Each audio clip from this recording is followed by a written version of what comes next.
Hello friends, આપણે આજે અલગ પ્રકારની કૃતિ, આમ તો દરેક કૃતિ તમારી અલગ જ છે, પરંતુ આમાં એક વિરામનાની વાત છે, એક સત્ય ઘટના છે અને એક સ્ત્રીએ વર્ષો પહેલા કરેલા સાહસની વાત છે. આ કૃતિ તમારા અભ્યાસક્રમનું 14મું ચેપ્ટર છે જેઠીબાઈ. આ પાઠ 14મો છે. ઇંગ્લિશ મીડિયમની અંદર ખૂબ ફેમસ જે પાઠ આપણે કહી શકીએ બે, એટલે જે વિદ્યાર્થીઓને પ્રેરણારૂપ આવે એમાંનો એક એટલે આ જેઠીબાઈ. દુલેરાય કારાણી નામના લેખક એમણે લખેલો આ પાઠ એમની લાઈફની એક અલગ તે જેને કહેવાય કે ઘટના છે. એમનો જન્મ 26/2 આમનો જન્મ છે એ 26/2 થયેલો અને એમનું મૃત્યુ પણ 26/2 જ થયેલું છે. એમનો જન્મ 1896 માં એમનો જન્મ અને મૃત્યુ એમનું 1989. પરંતુ એના જન્મની અને મૃત્યુની ડેટ સેમ ડેટ હતી. આ એની વિશેષતા છે. બીજું, આ મુદ્રામાં જન્મેલા કચ્છનું આ એક જગ્યા છે, તમે નામ સાંભળ્યું જ હશે. કચ્છના પ્રતિષ્ઠિત સાહિત્યકાર, કવિ અને લોક સાહિત્યના વિદ્વાન સંશોધક દુલેરાય કારાણીનો જન્મ અને મૃત્યુની તારીખ સમાન છે, સેમ છે. હવે આ એના જીવનની વિશેષતા આપણે કીધી. બીજી, બ્લેક હિલ્સ ઓફ કચ્છ આ ખૂબ ફેમસ ગ્રંથ છે. એનો કાળા ડુંગર કચ્છા ઝાડને નામે એમણે અનુવાદ યાની કે ટ્રાન્સલેશન કર્યું છે. તેમણે કેટલીક લોકકથાઓ આપેલી છે. લોકકથા એટલે લોકો દ્વારા સંભળાતી અથવા બોલાતી એને લોકબોલી કહેવાય છે. એટલા માટે જેને કચ્છના મેઘાણીનું ઉપનામ મળેલું છે. આ પોતે કઈ રીતે ઓળખાતા, કઈ રીતે આ માણસ છે ઓળખાતો,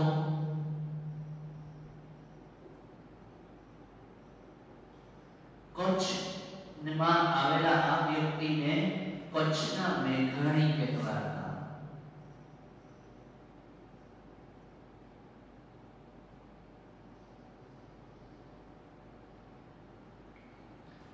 આપણે જાણીએ છીએ સૌરાષ્ટ્રના જે ઝવેરચંદ મેઘાણી છે એને ગામડે ગામડે જઈ અને રિયલ જે ઘટનાઓ હોય એ બધા વિશેની માહિતી એમણે મેળવેલી, બધાને પૂછેલું કહેલું, એ બધી એના જીવનની એક વિશેષતા હતી.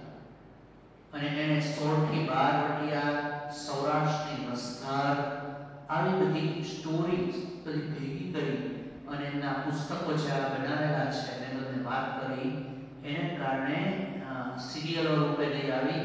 તો આવું ત્યાંના લોકોની જે વાતો હતી, સત્ય ઘટનાઓ હતી, એ વાત એમણે રજૂ કરી છે કચ્છની. એટલે દુલેરાય કારાણી એ કચ્છના મેઘાણી તરીકે જાણીતા છે. એમણે કચ્છ કલાધર નામનો એક ઐતિહાસિક ગ્રંથ લખેલો છે. એમણે ગાંધી બાવની, સોનલ બાવની અને કચ્છી સંગતજી પદ્ય રચનાઓ કરેલી છે. કચ્છના સંતો અને કવિઓ, કચ્છનું લોક સાહિત્ય જેવી કૃતિઓ પણ આપેલી છે.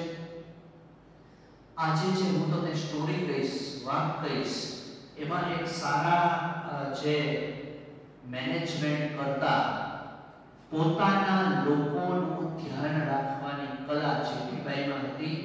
બીજી વાત કે જેઠીબાઈ એક એવી સ્ત્રી હતા કે જેમણે પોતાના લોકોનું, એના સ્ટાફના લોકોનું ખૂબ મા-બાપની જેમ ધ્યાન રાખેલું. પોતેની માં બની ગઈ, જાણે કે એનું સંતાન હોય એના કર્મચારીનું ધ્યાન રાખે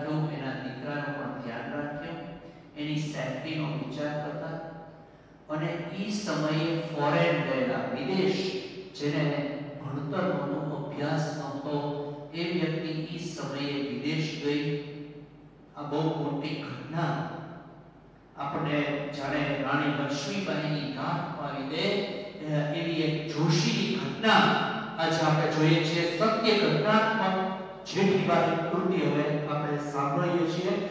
તમને ઈ જ્યારે વિદેશ જાય છે, અમુક જે ઘટનાઓમાં બને છે એ તો તમને અંતઃસ્ફુરણા, તમને અંદરથી એવું લાગશે કે જાણે તમે કોઈ દરિયા પાર અથવા દરિયા કિનારે છો ને તમારી સામે કોઈ સ્ત્રી આટલા બધા સ્પિરિટ વાળી, આટલી બધી શક્તિ વાળી, આટલી બધી પાવરફુલ કોઈ સ્ત્રી છે એવો તમને અંદરથી અહેસાસ થાય.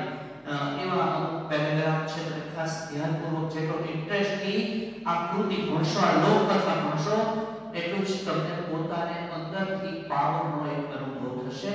આપણે પાઠને પહેલા શરૂ કરીએ, પહેલા થોડી પાઠ વિશે માહિતી મેળવી લઈએ કે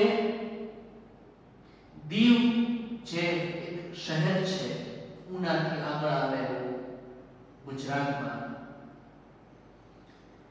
ત્યાં આગળ જેઠીબાઈ નામની એક સ્ત્રી છે. એ પોતે રંગાટ કામનું એટલે રંગવાનું પોતે કારખાનું ચલાવતા હતા. ત્યારે પોર્ટુગીઝ સરકારના અંદર અનેક એવા કાયદાઓ હતા કે જેના મમ્મી પપ્પા ન હોય, જે છોકરાના મૃત્યુ પામ્યા હોય, એને બધી જેની મિલકત જપ્ત કરી લેવી અને ફરજિયાત ખ્રિસ્તી ધર્મ પળાવવો.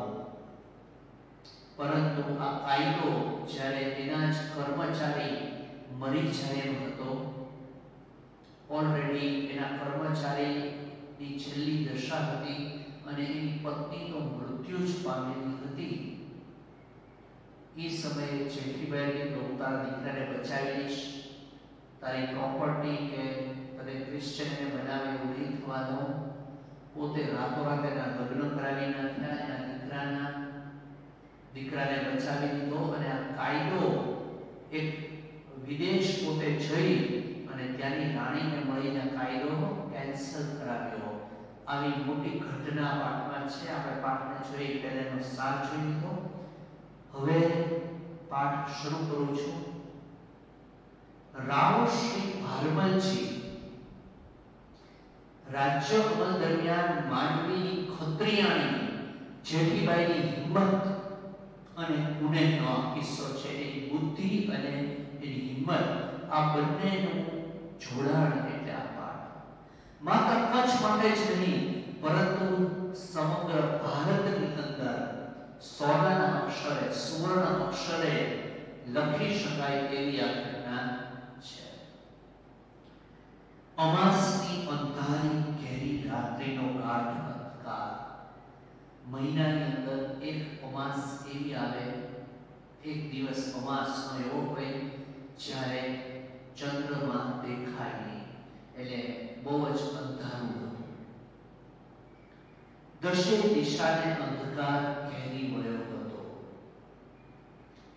અડધી રાત વીતી ગઈ હતી. એ સમયે સૌરાષ્ટ્રના દક્ષિણ કિનારે આવેલા દીવ બંદરના રંગાટ અને વણાટ ગામના એક કચ્છી કારખાનામાં કાંચી નામનો એક કચ્છનો કામદાર છેલ્લો શ્વાસ લઈ રહ્યો હતો. આ વ્યક્તિ એક છેલ્લા શ્વાસ એના જીવનના લઈ રહ્યો હતો, જેનું નામ હતું કાંચી. જેઠીબાઈને ત્યાં જે એક વ્યક્તિ કામ કરતો હતો,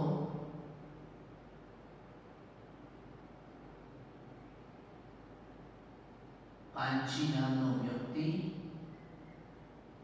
એ ત્યાં આગળ મજૂર હતો. આમના કારખાનામાં તે કામ કરતો હતો.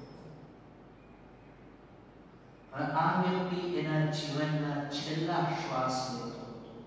છેલ્લા શ્વાસ લેવા મતલબ કે મૃત્યુની નજીક હતો. એના ઘરબાર ન હતા. અહીંયા એના ગરબા નહોતા, એ તો બહાર થી કમાવા માટે. આપણે ખબર છે કે ગુજરાત અને ખાસ કરીને ભાવનગરમાં યુપી બિહારથી લોકો મજૂરી ગોતવા અહીંયા આવે છે.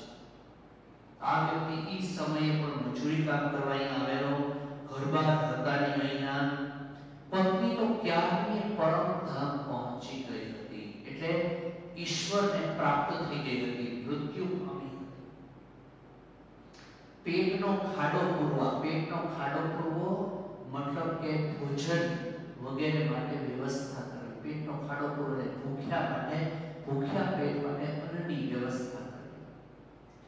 તે પોતાના એકના અને નમાયા, માતા વગરનો એટલે નમાયા પુત્રને લઈને કચ્છ માંડવીના પંજુ ખત્રી અને તેની ધર્મપત્ની જેઠીબાઈના દીવ બંદરના કારખાનામાં મજૂરી કરતો હતો.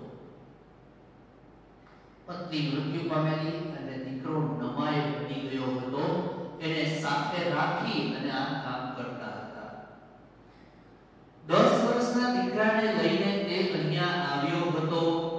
આજે એનો દીકરો 14 વર્ષનો થયો હતો, એટલે ખૂબ નાનો દીકરો, 10 વર્ષનો હતો, 14 વર્ષનો દીકરો થઈ ગયો. એટલે 5 વર્ષથી પોતે અહીંયા કારખાનામાં કામ કરતો હતો. ત્યાં તો કાંચી પણ એની સ્વર્ગવાસી પત્ની પાસે પહોંચી જવાની તૈયારીમાં આવી પડ્યો. હવે તો કાંચીનું પણ મૃત્યુ નક્કી થઈ ગયું હતું. એની તબિયત ખૂબ બગડી ગઈ હતી. સગા સંબંધીઓમાં તો તેનો એકનો એક પુત્ર હતો પમો, અને કારખાનાના મજૂરો સિવાય તેનું કોઈ જ ન હતું. એની પત્ની મૃત્યુ પામેલી અને પમો એનો દીકરો, આ પોતે અને એનો દીકરો અને આ કારખાનાના મજૂરો સિવાય આ દુનિયામાં હવે તેનું કોઈ જ રહ્યું નહોતું. હા, કારખાનાની માલકણ જેઠીમાં તો માં કરતા પણ વિશેષ હતી. આ જે જેઠીમાં હતી એ તો માં કરતા પણ વિશેષ. એક કાંચી માટે જ નહીં, આ કારખાનાના તમામ કામદારો પર એ માતા જેટલું જ વહાલ રાખતી હતી.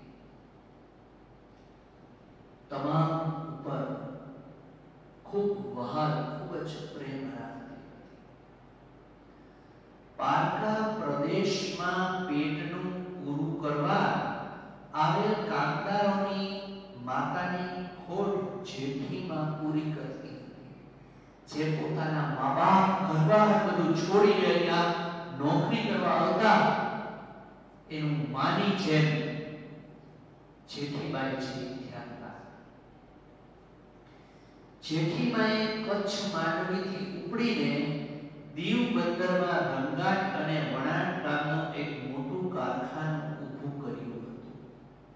એણે એક ખૂબ મોટું કારખાનું રંગાટ કામનું દીવમાં શરૂ કરેલું. એ સમય હતો જ્યારે ભારતના રંગાટ કામના હુનરમાં કચ્છનો મોટો ફાળો હતો. તમને એક વાત કહી દઉં કે છેક આપણી 19મી સદીના એન્ડ સુધી હુનરકામ, રંગાટ કામ, પછી સ્ત્રીઓના વસ્ત્રો બનાવવા, આ બધામાં કચ્છનો બહુ મોટો ફાળો. ખાસ કરી અને રંગાટ કામમાં કચ્છનો બહુ મોટો આખા ભારતમાં ફાળો હતો.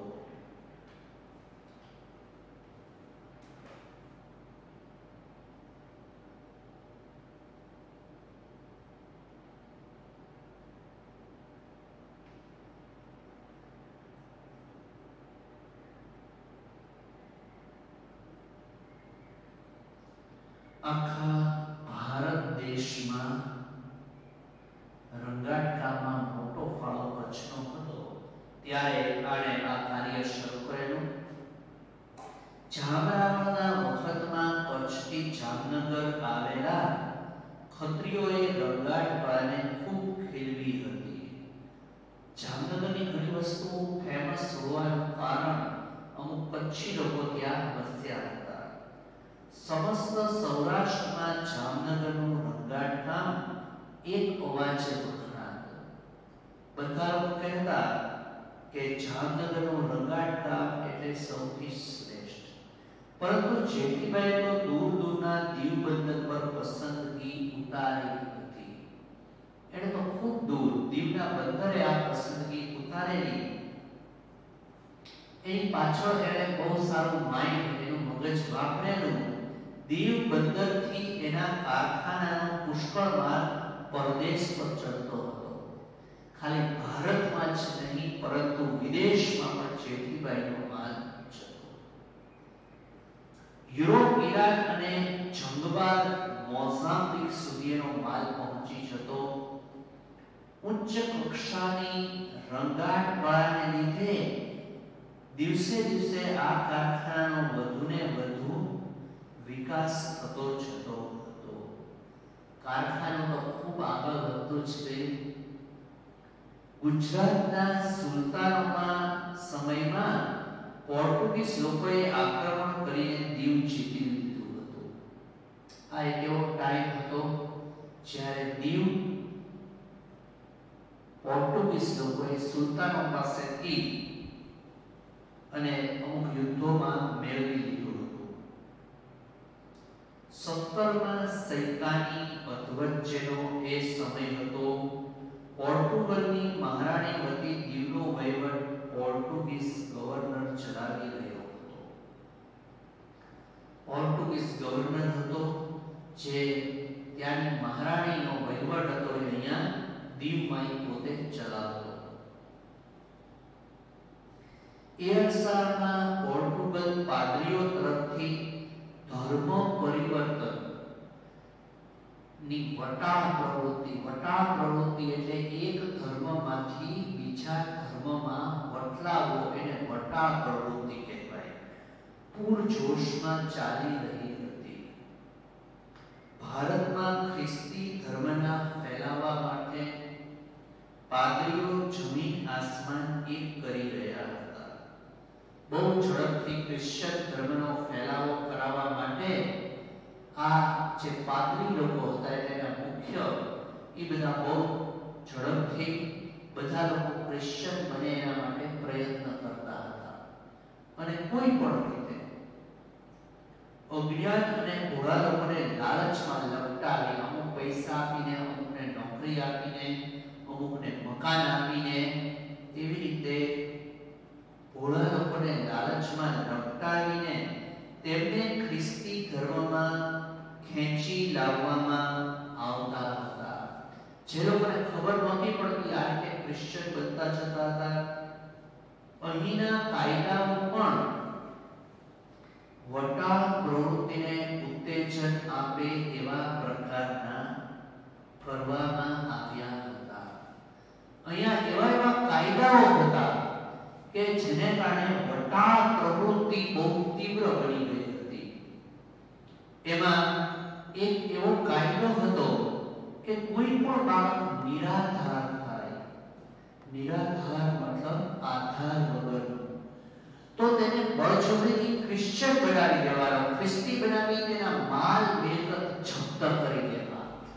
આ લોકોએ એવું કરેલું કે જેના મમ્મી અને પપ્પા બંને મૃત્યુ પામે એની બધી જ મિલકત લઈ લે. એટલે પોતાનો ફાયદો અને છોકરાને ફરજિયાત, એનો તો કોઈ આગળ પાછળ બોલવા વાળું ન હોય, ફરજિયાત એને ક્રિશ્ચન એટલે કે ખ્રિસ્તી બનાવી દેવો. આ અતિ અન્યાયી કાયદાએ દીવની જનતાના હૃદયમાં ફફડાટ પેદા કરી દીધો હતો. ફફડાટ, એક પ્રકારનો ડર પેદા કરી દીધો હતો. કાયદો એ કાયદો જ હતો. એકવાર એ કાયદો બની ગયો પછી તે કોઈની વાત સાંભળતો નથી. અહીંયાના લોકોને તો એ જ જોઈતું હતું. કાયદો એનું કામ કરી રહ્યો હતો. પાદરીઓની સત્તા અને એમની જોગભૂમિ આ કાયદાથી બેમર્યાદ બની ગઈ હતી. એને કારણે એની સત્તા બેમર્યાદ એટલે કે મર્યાદા વગરની બની ગઈ હતી. એને એમ થઈ ગયું હતું કે બસ હવે એને કોઈ રોકી શકશે નહીં. હફીઝ અમલની આવી આખુદીના સમયમાં મરણ પથારી પર પડેલ કાંચીનો જીવ નીકળતો ન હતો. કાંચી મૃત્યુના પીછાને હતો, પણ એનો જીવ નીકળતો ન હતો. એના મૃત્યુ બાદ 14 વર્ષનો એના પુત્ર પર ખ્રિસ્તી પાદરીઓનો કાયદો કેવી આફત વરસાવશે એ ચિંતા કાંચી કામદારના કાળજાને પૂરી ખાતી હતી. કાંચીના દિલમાં એક જ ચિંતા હતી કે મરી જશે પછી એના દીકરાને ફરજિયાત ખ્રિસ્તી બનાવશે અને એની બધી જ મિલકત હડપી લેવામાં આવશે, દઈ દેવામાં આવશે.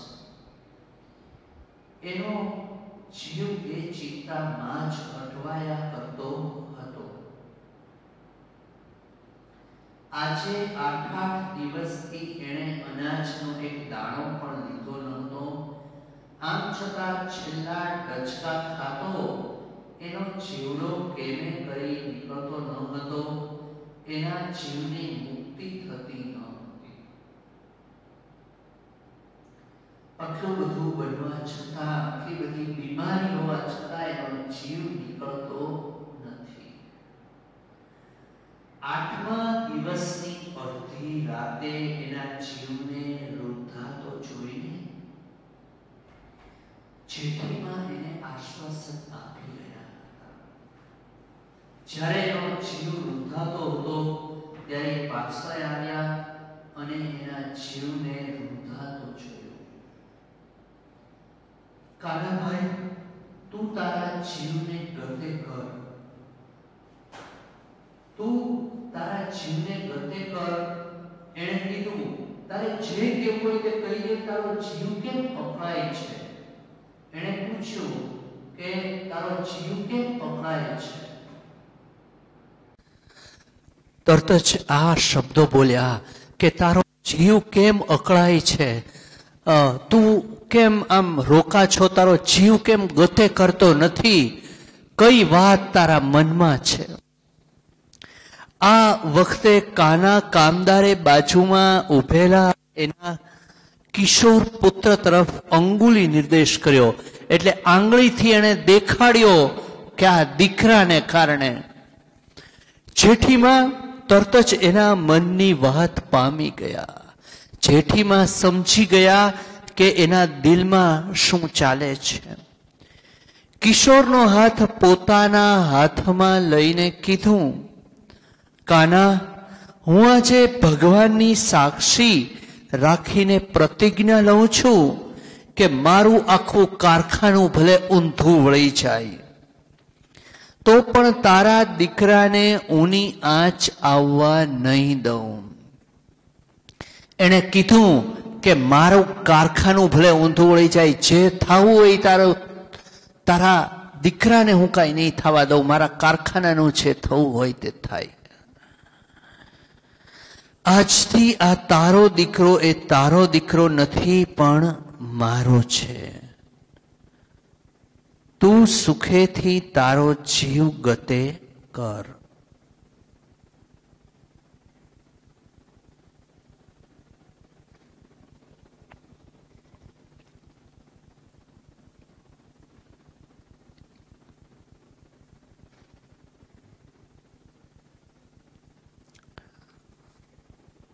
જ્યારે ખૂબ મૂંઝાતો હતો કાંચી, ત્યારે ત્યાં આગળ જઈ અને જેઠીબાઈએ કીધું કે તારો જીવ કેમ અકળાય છે? એને કીધું ત્યારે કાના કામદારે બાજુમાં ઉભેલા એના કિશોર પુત્ર તરફ અંગુલી નિર્દેશ કર્યો, એટલે કે એને બતાવ્યો.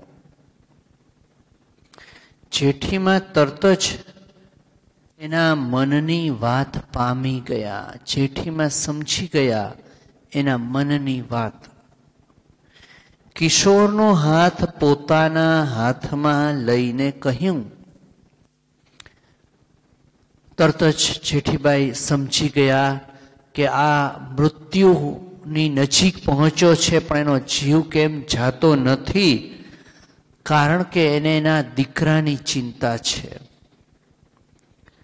એણે આ છોકરાનો હાથ પોતાના હાથમાં લઈને કહ્યું, કાના, હું આજે ભગવાનને સાક્ષી રાખીને પ્રતિજ્ઞા લઉં છું કે મારું આખું કારખાનું ભલે ઊંધું વળી જાય તો પણ તારા દીકરાને ઊની આંચ આવવા નહીં દઉં. મને ભલે ગમે એટલું નુકસાન થાય પણ હું તારા દીકરાને ઊની આંચ આવવા નહીં દઉં. આજથી આ દીકરો તારો નથી પણ મારો છે. તું સુખેથી તારો જીવ ગતે કર. આજથી આ દીકરો તારો નથી પણ મારો છે. તું તમ તારે સુખેથી તારા જીવની ગતિ કર. જેઠીમાના આ શબ્દો હતા એ કાનાના અંતરના ઉત્પાતને સમાવી દો. ઉત્પાત એટલે જે પીડા, જે દર્દ, જે ચિંતા હતી એને શાંત કરી નાખ્યું. એનું મૂંઝાતું મનડું શાંત બની ગયું.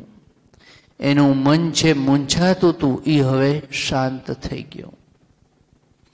જેઠીમાના વચનોમાં એને પૂરેપૂરી શ્રદ્ધા હતી. જેઠીમાના જે શબ્દો હતા એમાં એને પૂરેપૂરી શ્રદ્ધા, પૂરેપૂરો વિશ્વાસ હતો.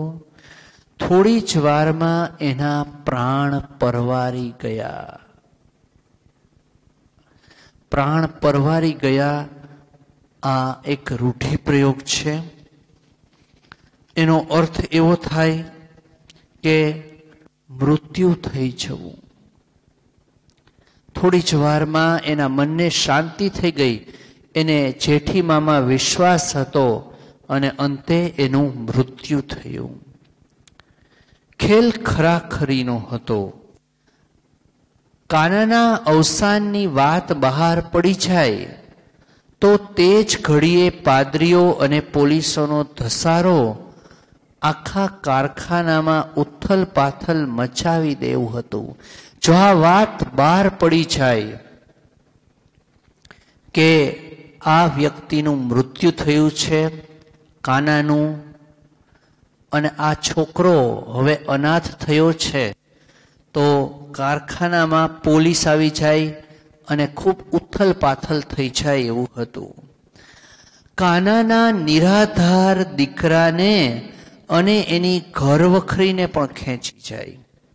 એની ઘરવખરી, એનો બચાવેલા પૈસા, એનો સામાન બધું જ આ પાદરીઓ લઈ જાય અને એના દીકરાને પણ પરાણે ક્રિશ્ચન બનાવવા માટે ખેંચી જાય. જેઠીમાએ સમય સૂચકતા વાપરીને કાનાના મૃત્યુની વાત પર પડદો પાડી દીધો. જેઠીમાએ ત્યારે ને ત્યારે ઝડપથી નિર્ણય લીધો. સમય સૂચકતા વાપરી અને એના મૃત્યુની વાત ઉપર પડદો પાડી દીધો. કોઈને આ વાત બહાર જ ન પડવા દીધી કે કાનાનું મૃત્યુ થયું છે. અને બીજી જ દિશામાં પગલાં લેવા માંડ્યા. એમને બીજી દિશામાં એ લોકોએ પગલાં લીધા. એ જ રાત્રે કારખાનાના બીજા કામદારની પુત્રી સાથે કાનાના પુત્ર પમાના લગ્ન પણ કરાવી દીધા. આ એક માનું કર્તવ્ય એણે અદા કર્યું.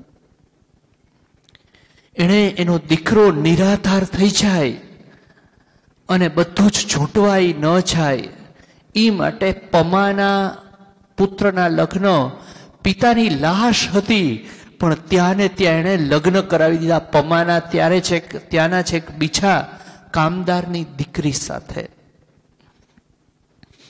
લગ્ન વિધિ પૂર્ણ થતા ઝડપી ગતિએ પમાનું નવું ઘર મંડાવી દીધું. ત્યારે ને ત્યારે આ વાત બહાર ન પડવા દીધી કાનાના મૃત્યુની, પરંતુ પમાનું લગ્ન જીવન શરૂ થઈ ગયું છે એ વાત બહાર પાડી દીધી. બીજા જ દિવસે સાંજે કાનાના મૃત્યુની જાહેરાત કરવામાં આવી. બીજે દિવસે છેક સાંજે જાહેર કરવામાં આવ્યું કે કાનાનું મૃત્યુ થયું છે. હકીકતમાં તો આગલે દિવસે જ આ ઘટના બની ગયેલી. પાદરીઓ તો ટાપીને જ બેઠા હતા. પાદરીઓને તો આ જ સમયની રાહ હતી કે ક્યારે આ ઘટના બને અને અમે એને ક્રિશ્ચન બનાવીએ અને એની બધી વસ્તુઓ લઈ લઈએ. તત્ર જ પોલીસ પાર્ટીને સાથે લઈને પાદરી લોકોનું ધાડું આવી પહોંચ્યું. ધાડું એટલે અહીંયા એનો અર્થ થાય છે એનું સૈન્ય, એનું ટોળું. અનેક પોલીસ પાર્ટી આવી ગઈ. આ વખતે જેઠીમાં તો એક વિરાંગના બની ગયા. એક એવી વિરાંગના જે સ્પિરિટ, જે શક્તિ લક્ષ્મીબાઈમાં અંગ્રેજોની સામે હતી, એ જ શક્તિ, એ જ પાવર સાથે જેઠીમાં વિરાંગના બનીને આવ્યા. પાદરીઓ અને પોલીસની આડે દિવાલ બની અને નિડરતાથી તેણે તેનો પડકાર કર્યો કે કાનાનો પુત્ર નિરાધાર નથી, એ તો ક્યારનોય પરણીને બેઠો છે. એણે કહી દીધું કે આ વ્યક્તિ, આ છોકરો તમે એને નિરાધાર કહો છો, પરંતુ એ તો પરણીને બેઠો છે, એની તો પત્ની છે, એનું તો ઘર છે, લગ્ન ગ્રંથિથી એ જોડાઈ ગયો છે.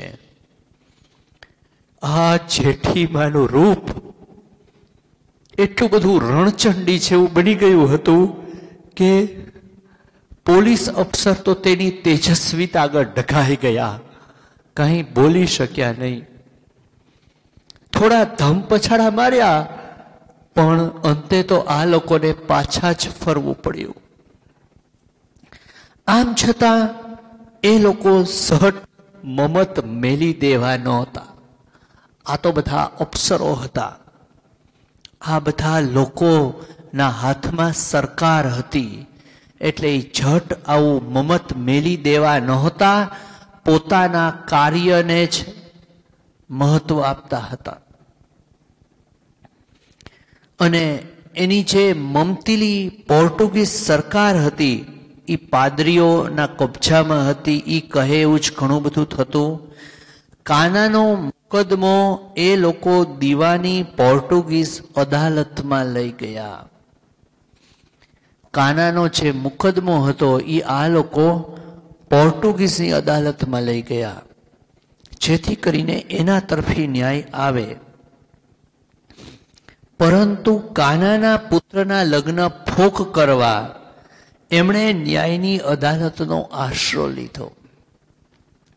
એણે ન્યાયની અદાલતનો આશરો લીધો, પણ થયેલ લગ્ન કોઈ દિવસ ફોક થઈ શકે નહીં એવો હિન્દુ ધર્મનો અબાધિત અધિકારનો અદાલત પણ ભંગ કરી શકે નહીં, નહીંતર તો બહુ જ તકલીફ થઈ જાય એવું હતું. એટલે હિન્દુ ધર્મનો આ અબાધિત અધિકાર લઈ અને એના લગ્ન ક્યારેય ફોક નહીં થાય એવું નક્કી થયું. અદાલતમાં આખરે આ લગ્ન કાયદેસર ગણાયા અને પોર્ટુગીઝો હાથ ઘસતા રહી ગયા. પોર્ટુગીઝો એમાં કાંઈ કરી ન શક્યા, પરંતુ એ લોકોને ખૂબ ગુસ્સો હતો. સફળતા જેઠીબાઈએ મેળવી લીધી. આ રીતે જેઠીબાઈનો નૈતિક વિજય થયો, કારણ કે સત્યની સાથે હતી અને પ્રેમ, લાગણી આ બધું એના મજૂરો માટે હતા, એટલે જ એનો વિજય થયો. પરંતુ પોર્ટુગીઝ સરકારનો જાલિમ કાયદો એના અંતરમાં હજી કાંટાની પેઠે ખટકતો હતો. જાણે કાંટા જેમ પગમાં ઘૂસી જાય એમ જેઠીબાઈને આ કાયદો ખૂબ ખટકતો હતો.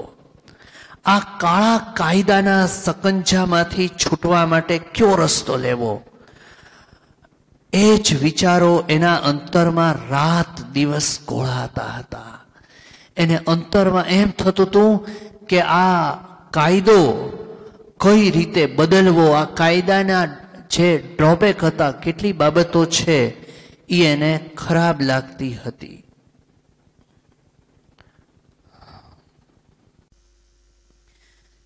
તો એને આ કાયદો ગમતો નહોતો, એના કાયદાનો ખૂબ વિરોધ હતો. જેઠીમાની સામે પોર્ટુગીઝની હઠાગ્રહી સરકાર હતી. સીધો સામનો કરવાથી તો આ જે સરકારના લોકો છે એને ચાંચડની માફક ચોળી નાખે એવો એ જમાનો હતો. નાની એવી જીવાતને આ લોકો કેમ એક હાથમાં ચોળી નાખે, એના માટે આ કરવું બહુ સહેલું હતું. એટલે જેઠીમાએ એક નવો જ માર્ગ ગ્રહણ કર્યો. હવે જેઠીમાએ એક નવો રસ્તો અપનાવ્યો. એક બાહોશ બેરિસ્ટરની સલાહ લીધી. ખૂબ હિંમતવાન એવા એક બેરિસ્ટરની એણે સલાહ લીધી, જે ખૂબ વકીલોમાં નિષ્ણાંત હતા એવા વ્યક્તિ. પોર્ટુગલની રાણી ઉપર જેઠીમાએ પોર્ટુગીઝ સરકારના જુલમની કહાણી પોર્ટુગીઝ ભાષામાં હૃદયદ્રાવક શબ્દોમાં લખાવીને તૈયાર કરી. આખી જે આ ખરાબ કાયદો હતો એ કહાની પોર્ટુગીઝની ભાષામાં તૈયાર કરાવી. હૃદયદ્રાવક એટલે હૃદયને પણ પીગળી જાય એવા પ્રકારની. ત્યાર પછી આ અરજીના અંગ્રેજી અક્ષરોમાં મોટા બીબા લાકડાની પટ્ટીઓમાં કોતરાવીને તૈયાર કરાવ્યા. આ બધા જે હતું એ અંગ્રેજી અક્ષરોના બીબા જે લાકડામાં તૈયાર કરાવ્યા, એટલે એકદમ પાતળું છે. પહેલાના સમયમાં એવી લેખન શૈલી હતી. મોટી રેશમી ઓઢણી એટલે આ જે સ્ત્રીઓને પહેરવાનું એક વસ્ત્ર હોય, ઓઢણી. ઓઢણી પર આ અરજી મોટા અક્ષરોમાં સાંગોપાંગ એટલે હતી એમની એમ છાપીને તૈયાર કરી. આખી અરજી, આ ખરાબ કાયદો એણે તૈયાર કરાવ્યો, એક ઓઢણી ઉપર લખ્યો. અરજીની આજુબાજુ ચારે તરફ એક સુંદર ફૂલવેલ પણ છાપીને ગોઠવી દી. ફૂલવેલ, ફૂલની વેલ પણ તૈયાર કરાવી. આખી ઓઢણી પર આ અરજી એવી કળાપૂર્વક તૈયાર કરવામાં આવી હતી કે જોનાર એને જોઈને જ ચકિત થઈ જાય. જોનારો વ્યક્તિ એને જોઈને ચકિત થઈ જાય, આશ્ચર્ય પામી જાય, એવી રીતે આખી અરજી તૈયાર કરાવી. આ અરજીમાં માતબર હિન્દુ ગૃહસ્થો જે આગળ પડતા હિન્દુઓ હતા એ સમયના, એની સહી સિગ્નેચર પણ લીધી અને તૈયાર કરવામાં આવી. ધર્મને નામે ચાલતા જુલમનો એમાં આબેહૂબ ચિતાર હતો. ધર્મને નામે જે ખોટી ઘટનાઓ, ખોટી બાબતો ચાલે છે એનો ચિતાર એટલે એનું ચિત્ર એમાં તૈયાર કરાયેલું હતું.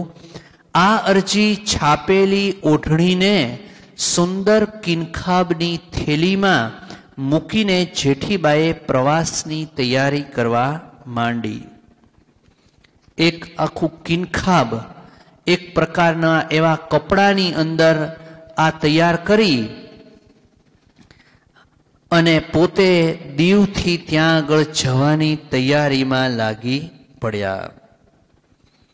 દીવ બંદરેથી વહાણોમાં ઉપડીને 2 અઠવાડિયામાં પછી પોર્ટુગલની ધરતી પર પગ મૂક્યો. છે છોકરી, છે સ્ત્રી, કઈ ભણેલી નહોતી, તે 2 અઠવાડિયે તો પોર્ટુગલ પહોંચી દીવના બંદરેથી ત્યાંની રાણીને મળવા. અહીં આવી પોર્ટુગલના ગવર્નરના 2 મોટા અધિકારીઓની જેઠીબાઈએ મુલાકાત લીધી. એકનું નામ હતું એન્ટોનિયો મેલા દ કેસ્ટ્રો અને બીજાનું નામ હતું એનલી કેસ્ટ્રો દ રાલ.